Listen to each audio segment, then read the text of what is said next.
하나님 아버지, 매 순간을 지나온 삶들을 돌아보면 어느 것 하나 주의 흔적 아닌 것 없는데 늘 잠 못 나고 어리석고 미련하게 사는 우리 모습을 볼 때마다 오늘도 그 죄스러운 마음을 고백하며 또 한 주를 시작을 합니다.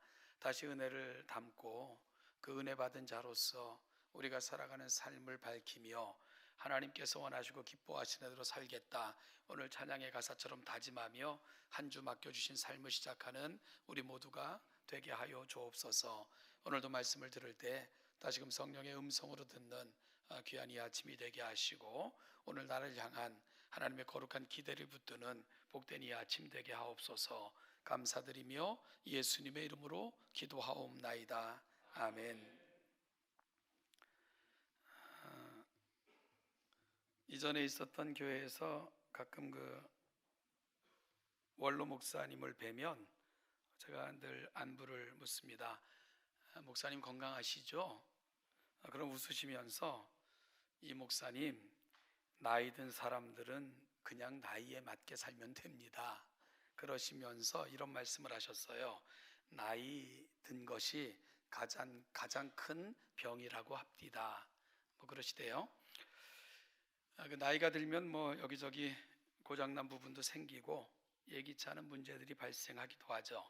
그래서 나이 드는 것이 가장 큰 병이라고 합디다 라는 말이 굉장히 타당해 보이기도 했고요. 참 그 말은 참 많은 것을 담고 있다는 생각을 했습니다. 죄송한 말씀이지만 저도 여기저기 아픈 데가 생기고 이런 걸 보면 어쨌든 그 나이 들면 우리에게 많은 과제들을 안겨준다라는 생각을 하게 되는데요. 그런데 이런 현상들은 우리에게 무엇을 말해줄까요? 우리 인생도 결국은 종착역을 향해 가고 있구나 하는 생각이 들고요. 거스를 수 없는 세월을 지나 결국은 내 인생의 마지막 순간에 다다르겠구나 하는 생각도 듭니다. 누구나 거스를 수 없는 인생의 종착역이 있는 거죠. 단지 수명이 옛날보다 조금 늘어났다 할 뿐이지 그 종착역을 비껴갈 수 있는 사람은 아무도 없기 때문입니다. 그러면 우리 믿는 사람들은 자연스럽게 이런 질문으로 연결이 됩니다. 그러면 주님 앞에 서는 날 나는 어떤 모습으로 주님을 배울 것이며 나를 보시고 주님은 뭐라 하실까? 이런 생각 말입니다. 한번 여러분들이 그 상상을 한번 해보시죠. 내가 내 인생의 종착역에 서서 주님을 뵀다. 주님이 나를 맞이하시며 나에게 하시는 첫 마디가 뭘까? 어찌 보면 그 첫 마디는 우리가 영원으로 들어가는 문에서 듣게 될 첫 마디일 것입니다. 인생의 큰 질문 세 가지는 나는 어디서 왔고 나는 누구이며 나는 어디로 갈 것인가 라잖아요. 여러분, 이 질문에 대한 분명한 답을 갖고 있는 사람들이 사실 그리스도인들 아닙니까? 나는 하나님께로부터 와서 비록 이 땅을 살지만 천국 시민으로 사는 것이고 그리고 본향인 천국에 들어가는 것, 이것이 우리가 가진 분명한 고백의 터 아니겠습니까? 여러분, 그래서 결국은 영원히 살라라, 그 나라에서의 처음 시작인 주님을 어떻게 배울까가 어찌 보면 우리 인생에 있어서 가장 중요한 그런 질문이어야 되지 않을까 생각이 드는 겁니다. 우리에게 맡겨진 삶을 끝내고 인생의 종착역에 서서 영원히 살 그 나라에서 처음으로 대면하게 될 주님, 그 주님께서 나를 어떻게 보실까? 이것이 내가 인생을 살면서 풀어내야 될 가장 중요한 질문이고 숙제이지 않을 수가 없습니다. 그래서 오늘 빌라델비아 교회를 향한 주님의 칭찬이 참 감격스럽습니다. 주님은 빌라델비아 교회를 살피신 후 이렇게 격려하셨기 때문입니다. 오늘 본문 9절 말씀을 보면 보라, 사탄의 회당 곧 자칭 유대인이라 하나 그렇지 아니하고 거짓말하는 자들 중에서 몇을 내게 주어 그들로 와서 내 발 앞에 절하게 하고 내가 너를 사랑하는 줄을 알게 하리라. 여러분, 친히 하나님을 대적하는 자들을 그들의 발 앞에 무릎을 꿇게 하실 것이고 그들로 하여금 주님께서 빌라델비아 교회를 얼마나 사랑하는지를 알게 하시겠다. 내가 너를 사랑함을 그들에게 밝히 보여주겠다라는 것이 빌라델비아 교회를 살피신 후 주님께서 하신 말씀입니다. 사랑하는 여러분, 우리가 주님 앞에 설 때 주님으로부터 이런 칭찬, 이런 격려, 이런 위로 받아야 되지 않겠습니까? 다윗이 하나님 앞에 고백하기를 원수의 목전에서 내게 상을 베풀어 주셨습니다. 여기서 상은 한상 거하게 차려주시는 만찬의 상을 말하거든요. 원수 앞에서 보란 듯이 한상 거하게 차리셔서 봐라, 내 백성이야. 네가 어찌 내 백성을 대적할 수가 있어 하면서 호통치시듯 그렇게 내 백성을 위로하신 하나님. 여러분, 오늘 빌라델비아 교회가 주님으로부터 받은 칭찬이 그런 것입니다. 원수 앞에서 그들 앞에 내 백성을 세우시고는 내가 저들을 사랑해. 그러니 니들이 어쩔 거야 라고 말씀하시는 위로, 그것이 바로 빌라델비아 교회가 주님으로부터 받은 위로입니다. 그러면 무엇이 빌라델비아 교회로 하여금 주님으로부터 이런 평가를 받게 한 것일까요? 오늘은 현대를 교회로 사는 저와 여러분들이 빌라델비아 교회를 통해서 한번 길을 물어보고자 합니다. 주님 앞에서 사랑 고백을 받았던 교회, 바로 그 교회는 어떻게 살았기에 주님으로부터 대적들 앞에서 내가 저들을 사랑해 라는 고백을 받을 수 있었는지 살피는 가운데 우리도 하나님 앞에서 그런 성도 교회 되기를 다시 한번 갈망하는 복된 이 아침 되시기를 간절히 소원합니다. 먼저 빌라델비아 교회를 향해 주님께서 말씀하시기를 작은 능력을 가지고도 주님의 말씀을 지키며 주님을 배반하지 않은 교회, 이것이 빌라델비아를 살핀 주님의 결론이셨습니다. 작은 능력을 가지고도 주님의 말씀을 지키며 주님을 배반하지 않은 교회. 이 작은 능력이라는 게 뭘까? 분명하게 그 뜻이 밝혀지진 않지만 이 신약 성경이 기록되어질 당시 문화권 속에서 이 단어를 살피면 당시는 로마가 지배했던, 군인들이 지배했던 세상입니다. 따라서 이 능력이라는 말은 군대와 관련하여 많이 사용된 그런 단어인데요. 이게 디나미스, 능력이 그런 말인데 여기서부터 이 다이나마이트라는 말이 파생될 정도로 강력한 힘을 상징하는 단어가 오늘 본문에서 쓰여진 능력이라는 단어입니다. 그렇다면 여러분, 강력한 군대는 어떤 군대를 말할까요? 많은 숫자, 그리고 또한 숙련된 조직, 무엇보다도 우수한 무기 체계, 이런 것들이 어우러져 있어야 강한 능력을 가진 군대라고 평가받을 수 있었겠지요. 여러분, 그런 면에서 빌라델비아 교회가 작은 능력을 가지고도 라고 이야기한 것 보면 빌라델비아 교회는 큰 교회가 아니었던 것을 알게 됩니다. 규모도 크지 않았고요. 잘 정비된 조직이나 풍부한 물질 등이 있었던 그런 교회가 아니었을 것으로 추정됩니다. 아마도 많지 않은 교인들이, 그것도 잘 조직된 체계가 아닌, 또한 물질적으로도 풍부하지 않은 가운데서도 오직 주님을 붙들고 주님의 말씀을 통해서 뜻을 정하여 승리했던 교회, 그런 교회가 빌라델비아 교회였구나 라고 우리가 추정이 가능하게 되는 겁니다. 여러분, 그 어려운 가운데서도 빌라델비아 교회는 포기하지 않는 신앙으로 끝까지 주님을 붙든 신앙으로 승리하였고 주님으로부터 이런 칭찬을 받을 수 있었던 것입니다. 그러면 빌라델비아 교회가 건강한 교회로 성장할 수 있었던 비결이 뭘까? 우리는 교회를 칭찬하시는 내용을 담고 있는 구절에서 거듭 등장하는 말을 주목할 수 있어야 되는데요.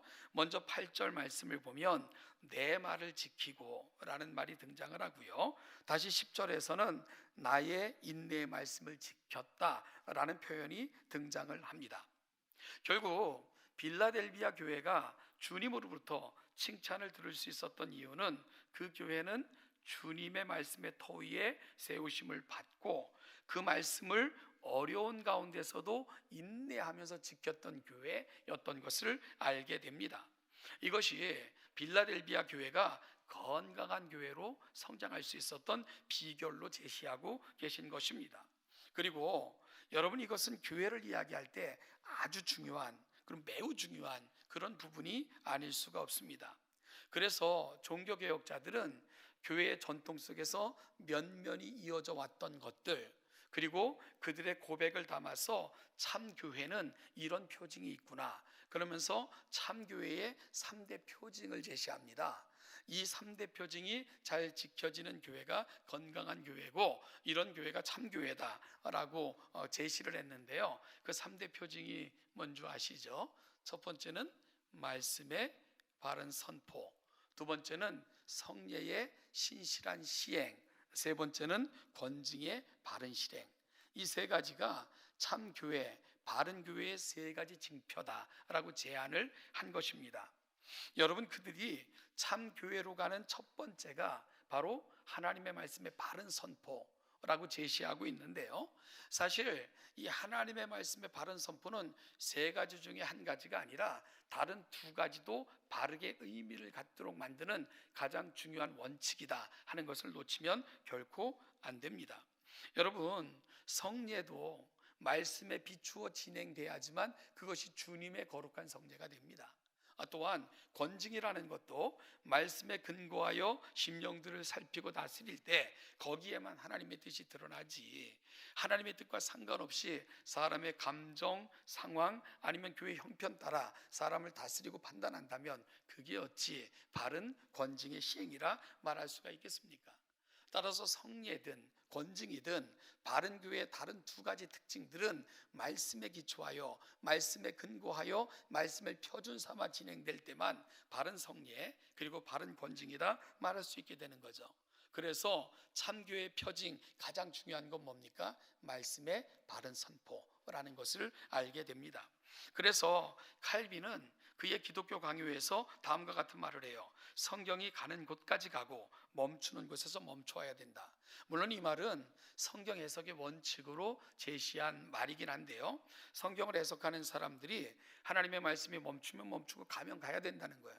성경이 말하지도 않는 것, 성경이 언급하지도 않는 것들을 마구 상상력을 발휘하여 이런저런 문제들을 마구 다루면 안 된다. 성경은 성경으로 풀어야 되는데 그 원칙이 뭐냐? 성경이 가는 곳까지 가고 멈추라는 곳에는 멈추라. 이것은 하나님의 영역에 속해 있는 부분일 수도 있으니 그것까지 우리가 다 알 수 있는 것처럼 착각하지 말라, 이런 원칙으로 제시한 건데요, 저는 이것은 성경 해석이나 묵상할 때만 해당되는 것이 아니라 우리 신자들의 삶에 있어서도 매우 중요한 원칙이 될 수 있다 생각을 합니다. 그리스도인들은 어떤 사람들입니까? 성경이 가라는 곳까지 가고 멈추라면 멈추고, 즉 하나님의 말씀이 우리 삶의 절대적 기준이 되는 사람들, 그들이 바로 하나님의 사람들이어야 되기 때문에 그렇습니다. 여러분, 바로 빌라델비아 교회는 그런 교회였다는 거예요. 하나님의 말씀을 표준 삼고요, 비록 크지 않고, 그리고 풍부한 물질적으로 풍부하지 않았음에도 불구하고 그 하나님의 말씀을 견고히 붙들고 그 말씀을 푯대 삼아 어떠한 환난 가운데서도 그 말씀의 가치를 놓지 않았던 교회, 이 교회가 빌라델비아 교회였죠. 주님은 그 교회를 가리켜 내가 사랑하는 자들이라, 대적 앞에서도 너희들을 자랑하겠다라고 선포하고 계신 것입니다. 그리고 우리가 성경에 나타난 교회들 중에 주님으로부터 칭찬 들었던 교회들을 살피면 이런 특징들이 공유되고 있는 것을 보게 됩니다. 사도 바울은 데살로니가 교회에 보낸 편지에서 그 교회를 이렇게 기억하고 있는 것을 보게 되는데요, 데살로니가전서 2장 13절 말씀을 보면, 이러므로 우리가 하나님께 끊임없이 감사함은 너희가 우리에게 들은 바 하나님의 말씀을 받을 때에 사람의 말로 받지 아니하고 하나님의 말씀으로 받음이니 진실로 그러하도다. 이 말씀이 또한 너희 믿는 자 가운데에서 역사하느니라. 여러분, 데살로니가 교회 성도들은 말씀을 대할 때 어떻게 받았다고요? 사람의 말이 아닌 하나님의 말씀으로 받았다는 것입니다. 여러분이 하나님의 말씀으로 받았다는 말 속에는 그들이 하나님을 어떻게 인식했는가 하는 것이 다 들어있는 거죠. 우리가 하나님의 말씀 앞에 어떻게 반응하나, 그 하나님의 말씀이 나의 삶 속에서는 어떤 영향력을 미치나, 그 말씀의 경중을 나는 어떻게 생각하느냐, 어찌 보면 그게 여러분들이 하나님을 어떻게 생각하고 있는가와 동일한 개념입니다. 여러분, 우리가 조금만 중요하거나 아니면 조금만 내게 소중하다 해도 그분의 말을 얼마나 가슴에 담습니까? 그리고 그분의 말을 얼마나 귀담아 들을 뿐만 아니라 그분의 말을 따르려고 얼마나 노력을 합니까? 이게 조금만 내게 가치 있어도, 조금만 소중해도 우리는 그분에 대한 예우를 그렇게 갖추어요. 말을 허투루 듣지 않고요, 가볍게 듣지 않고 무겁게 여겨 가슴에 담습니다. 그리고 그렇게 살아보려고 노력을 하죠.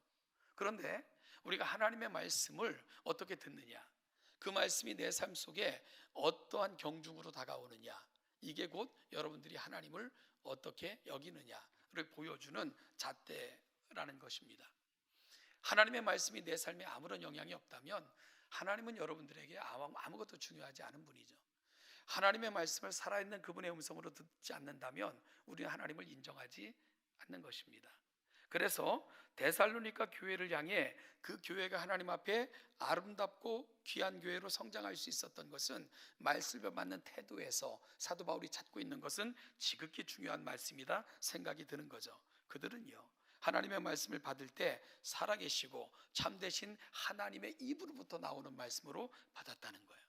그러면 그 말씀 앞에 그들이 어떻게 살았을까? 그건 가히 짐작이 되는 거죠. 중하게 여겼을 것이고요. 그 말씀을 따라 내 삶을 바꾸고 그 말씀을 통해서 내 삶의 부분들을 적용해가는 그런 삶을 살았을 것입니다. 말씀이 우상 버리라 말하니까 버렸고요. 이거 행하지 말라 했으니 행하지 말라 하셨기에 안 행했고, 이렇게 살아라니까 살았던 거죠. 그것이 주님 앞에 합당한 교회로 성장할 수 있었던 비결입니다. 여러분, 참 그 하나님의 귀한 교회로 성장하는 건 어찌 보면 방법이 참 쉽죠. 주신 말씀을 붙들고 말씀의 가치를 소중히 여겨 말씀이 가라는 곳, 원하는 방향으로 우리 삶의 모양을 바꾸는 겁니다. 그럴 때 하나님께서는 그들을 귀하다, 소중하다 여겨주시고 칭찬하시는 겁니다. 또 다른 교회에도 있어요. 사도행전 17장 11절에 보니까 누가는 베레아 교회를 이렇게 소개합니다. 베레아에 있는 사람들은 데살로니카에 있는 사람들보다 더 너그러워서 간절한 마음으로 말씀을 받고 이것이 그러한가 하여 날마다 성경을 상고하니라. 여러분, 이런 얘기 아니겠습니까? 하나님의 말씀을 읽고 하나님의 말씀을 들었고 배웠다 칩시다. 그러면 돌아가서 그 말씀을 다시 가슴에 담는 되새김질하는 과정을 거치는 거예요. 오늘 나누었던 말씀, 들었던 말씀, 읽었던 말씀들, 아니면 배웠던 것들을 다시 한번 펼쳐놓고 그걸 묵상하고 가슴에 담고, 그리고 내 삶을 향한 적용점을 찾고, 그리고 그 말씀을 붙들고 살고, 이것이 베레아 교회의 모습이었다는 거죠. 물론 이 자리에 앉아 계신 분들은 다 그러실 줄로 믿으니까 이 말씀이 특별하진 않겠지만 그것이 누가가 바라볼 때 베레아 교회의 특별함이었습니다. 그리고 그렇게 베레아 교회는 아름다운 교회로 성장해 갔던 거죠. 사랑하는 여러분, 오늘 하나님의 말씀을 대하는 우리들의 태도가 데살로니가 교회와 같고 베레아와 교회와 같고 또 빌라델비아 교회와 같아지시기를 간절히 축복합니다. 하나님의 말씀이 내게 중하게 담겨지고 그 말씀을 쫓아 내 삶의 모양을 정하고, 그리고 그 말씀이 가라는 곳, 멈추라는 곳을 구별하여 내 삶을 살아가면 오늘 빌라델비아 교회를 향한 주님의 칭찬이 우리 동천교회를 향한 칭찬이 될 줄로 분명히 믿습니다. 그런데 빌라델비아 교회에서 말씀을 지킨다는 것, 이건 곧 인내를 의미했습니다. 그래서 10절에서 인내의 말씀을 지켰은즉 이라고 말씀하고 있는 것을 보게 되는데요. 대부분 그 초대교회 복음 전파되는 현장에서 전도자들이 겪었던 어려움은 이방인들 때문이 아니었습니다. 오히려 그들은 성령께서 마음을 여셔서 복음을 받아 새로운 이스라엘이 되게 하셨는데, 이걸 끊임없이 방해한 사람들은 누구냐? 바로 유대인들이었습니다. 유대인들은요, 그리스도인들을 끊임없이 모함했고 그리고 또한 그리스도인들로 인하여 되어지는 성장과 부흥을 그들은 소원하지를 않았습니다. 그래서 가는 곳마다 그리스도인들을 모함하기도 하고요. 그리고 그리스도인들을 참소하기도 했던 것은 대부분 유대인들이었던 것을 우리가 보게 됩니다. 오늘 본문에서도 보면 오늘 8절에서 그런 9절에서 그런 말씀을 합니다. 보라, 사탄의 회당 곧 자칭 유대인이라 하나 그렇지 아니하고 거짓말하는 자들 중에서 몇을 내게 주어라고 이야기를 하죠. 그리고 그들로 와서 네 발 앞에 절하게 하고. 여러분, 이들은 유대인이라 자신들을 칭하면서 정통인 척하며 그리스도인들을 비난했고 그리스도 예수가 증거되는 것을 방해했던 그런 사람들입니다. 그런데 그들을 주님께서는 뭐라고 평가하십니까? 자칭 유대인들이라 하나 그렇지 않다. 그들은 하나님과 관계되어 있다 하나 그렇지 않다. 그러면서 그들을 사탄의 회당이라고 칭하시고는요, 그들이 너희에게 끊임없이 방해하며 다가올 거다. 여기서 그들 중에 몇을 내게 주어 라는 것은 그들이 끊임없는 시도를 하며 너희에게 다가올 것이다, 그런 뜻입니다. 그럴 때 주님께서는 그렇게 다가온 그들 앞에서 너희들을 높일 것이고 너희들을 자랑할 것이고 결국은 그들이 너희 앞에 무릎을 꿇고 굴복하게 만들 것이다 라는 약속을 오늘 본문 9절에서 하고 계신 것을 보게 됩니다. 여러분, 오히려 주님께서는 그런 원수들 앞에서 더 당당하게 내가 저들을 사랑해, 나의 뜻은 저들에게 있어, 저들이 나의 기뻐하는 자야 하는 것을 공공연하게 내가 자랑하고 드러내겠다라고 말씀하고 계신 것입니다.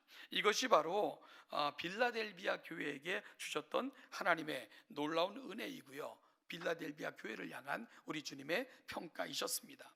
그러면서 주님께서는 빌라델비아 교회를 향한 놀라운 두 가지 약속을 하고 계신 걸 보게 되는데, 먼저는 그들 앞에 열린 문을 두겠다라고 말씀하고 계십니다. 이 문은 주님께서 친히 열쇠를 갖고 계신 문이며 친히 주관하시는 문인데, 그 문을 드나들 수 있는 자격, 그 자격을 주실 수 있는 유일한 분은 오직 주님 한 분뿐이십니다. 그리고 이 자격을 주실 뿐만 아니라 그 문을 드나들 수 있는 그 권능까지도 오직 주님이 갖고 계시며, 그들 주님께서 특별한 사람들에게 그 문을 드나들 수 있도록 허락하시는데, 바로 빌라델비아 교회 앞에는 이 문을 열어놓을 것이고 아무도 그 문을 닫을 자 없게 하겠다 하는 약속을 하고 계신 것입니다. 여러분, 이 말씀은 하나님의 온전한 자녀로, 그리고 천국의 백성으로 인치시고, 그리고 너희들을 확증하여 내 자녀로 분명하게 하겠다는 주님의 약속이 오늘 빌라델비아 교회라는 교회에게 주셨던 하나님의 약속인 거죠. 이것보다 더 큰 약속이 세상에 어디에 있겠습니까? 이것보다 더 놀라운 복이 세상에 어디에 있겠어요? 하나님의 자녀의 권세를 주고 그 하나님이 다스리는 나라에 들어갈 수 있는 문을 열어놓고 아무도 닫을 자가 없게 하겠다, 이 약속을 받은 교회, 그 교회가 바로 빌라델비아 교회가 되는 거죠. 이 빌라델비아, 어떤 분은 저 미국에 있는 필라델피아라는 도시가 여기서부터 연유했다라고 말씀하시는 분도 있던데 정확하지 않고요. 그리고 확실하지도 않습니다. 단 이 빌라델비아라는 뜻은 필리아라는 명사와 아델포스라는 명사가 합성하여 이루어진 단어입니다.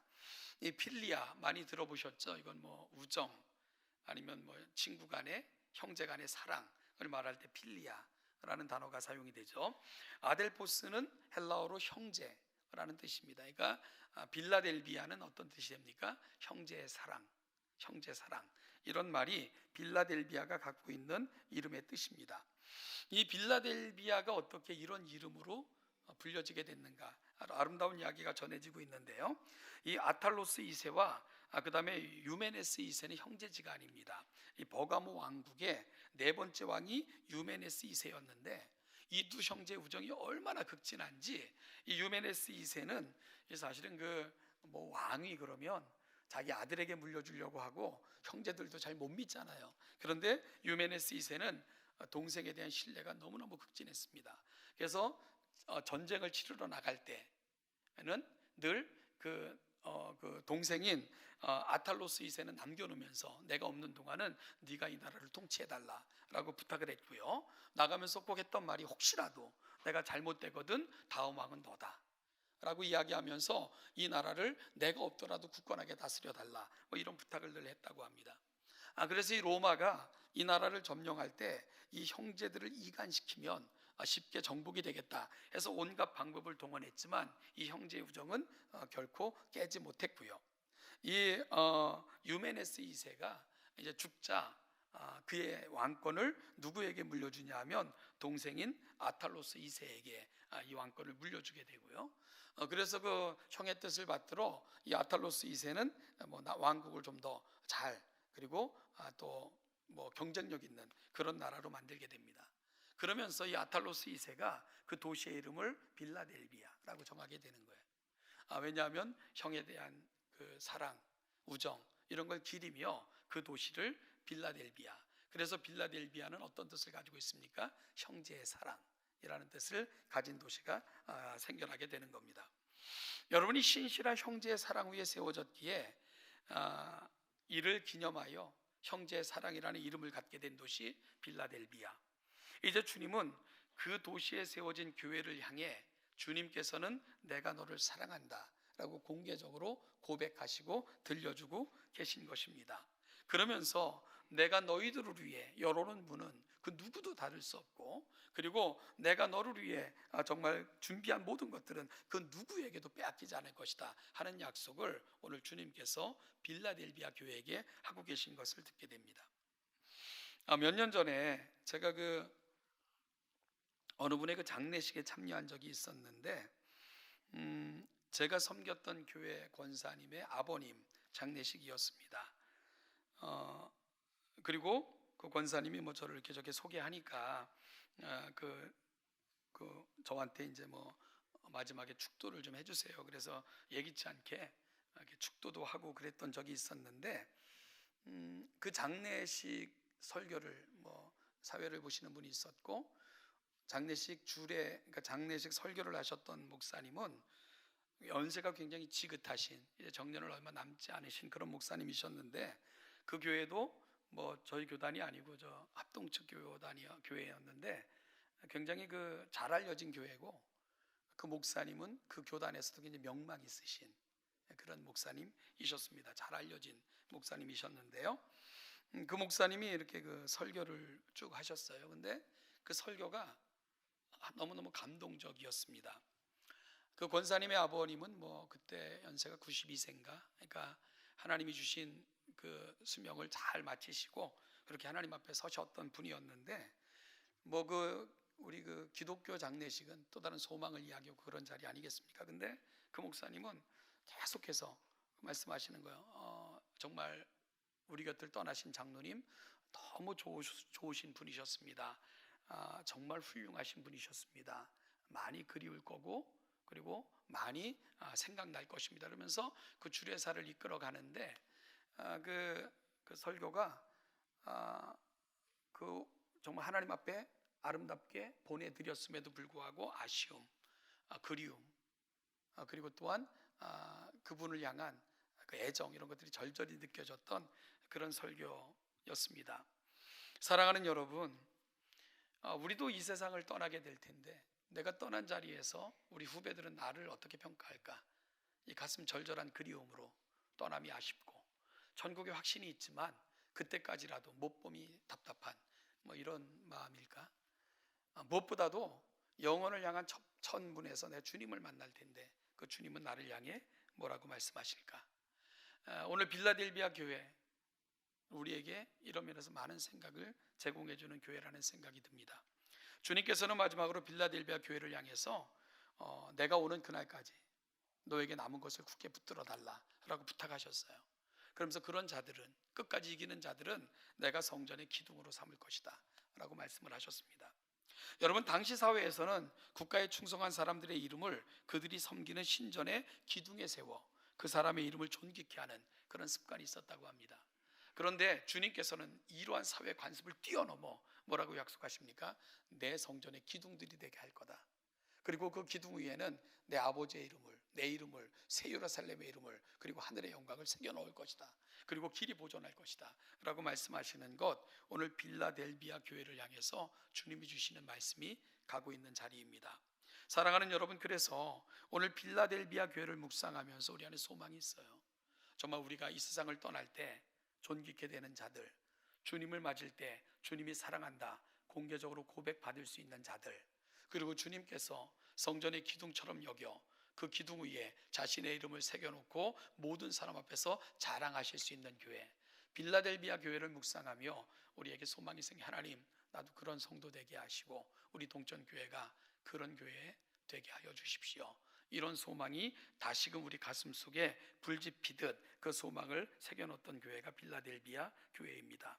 사랑하는 동천교회 성도 여러분, 원수 앞에서 항상 거하게 차려놓으시고 누가 저들을 대적하랴 내가 사랑하는 자인데 라고 자랑하시고, 또한 어렵고 힘들어도 네가 가진 거 지킬 줄 믿는다, 끝까지 붙들어라, 그리고 성전의 기둥이 되어라 격려했던 교회, 우리 동천교회가 또 사랑하는 성도님들이 그와 같은 교회, 그와 같은 성도들로 주님 앞에 세워지시기를 주님의 이름으로 축복합니다. 기도하겠습니다.